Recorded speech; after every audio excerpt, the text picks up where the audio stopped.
prehistoric level. This is Jurassic.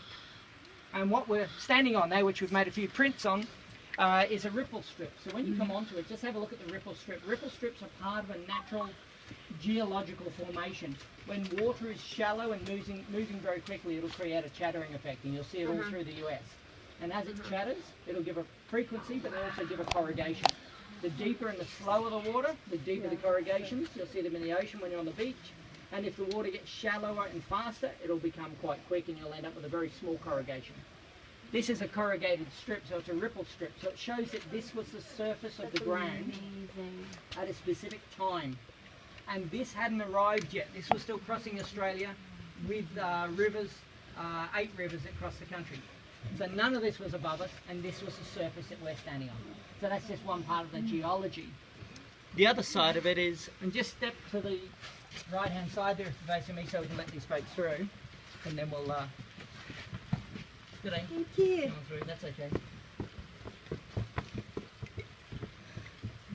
And just step forward a fraction more, and you can come off this way a bit. That's it. With a ripple strip though being the surface, this was the outer western beach of an ocean delta. And I'll explain all about the ocean delta in a little while to you when you see the geology up close. But at some point this was the surface, and there was an ocean right here where we're standing, that way, towards Sydney. Like the Mediterranean, a bit like Lake Michigan, and you're standing on the foreshore of Lake Michigan at Chicago. When you're actually standing here though, there's a footprint in the mud. Now we date this at 196 million years old, when this was the surface. The only things wandering around 196 million years ago were dinosaurs. So you've got a dinosaur print 3 feet long, a ball a foot, an arch a foot, a heel, and a stippling print.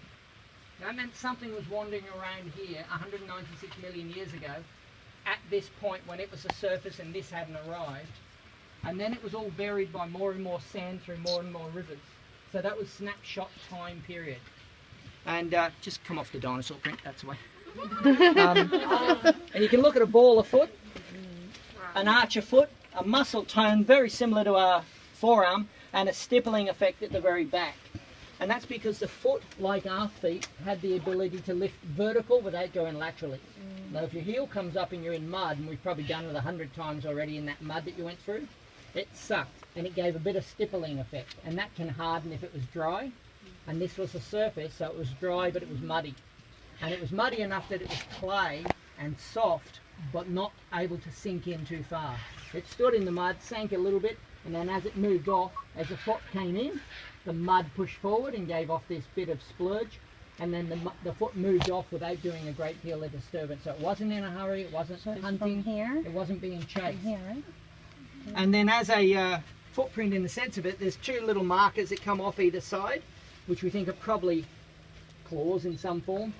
And besides that print, that would be a right hand print, a right foot. We don't know if it's gated. It could be something that hops, the same as kangaroos do. If it's a gated print, the other foot would be in here. And the arch of the foot would actually have lifted up, arced over, and mud would have dropped off the foot in the case of the arc. Which means if that's half the arc, and that's where the mud dropped off, the foot landed about where you're standing, which gives it a 10 to 12 foot gait. And it would have been 30 to 40 feet tall. And this hadn't arrived. This was all ocean delta and mud print. And then over here there's a couple of small quadrupod prints, which go here and through this section of the ripple strip, and some of them are on the little pieces of pathway they made, because they knocked it off in the early days and just moved it over. So you can see some of the quadrupods. That means there was a small animal moving around the big animal.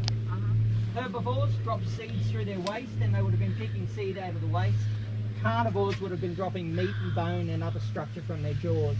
We don't know whether it's a carnivore or a herbivore. We don't know if it's gated or ungated, but it's definitely very big. And with a 3 foot footprint, it gives it some structure of an idea of what was moving around here 190 million years ago. So this is walked over every day by 750,000 people, and nobody interprets on it, nobody knows it's here. Yeah. Apart from you guys know. So I've been interpreting on this for 20 years. Jurassic World. Over the years, but it is one of the things that you can stand back and go, okay, that's something a little bit different and unique. I didn't think I was going to find while you were here, but also it's something that's time locked. And we can look then back and say this is a line in the sand at that period of time, long before humans ever came here.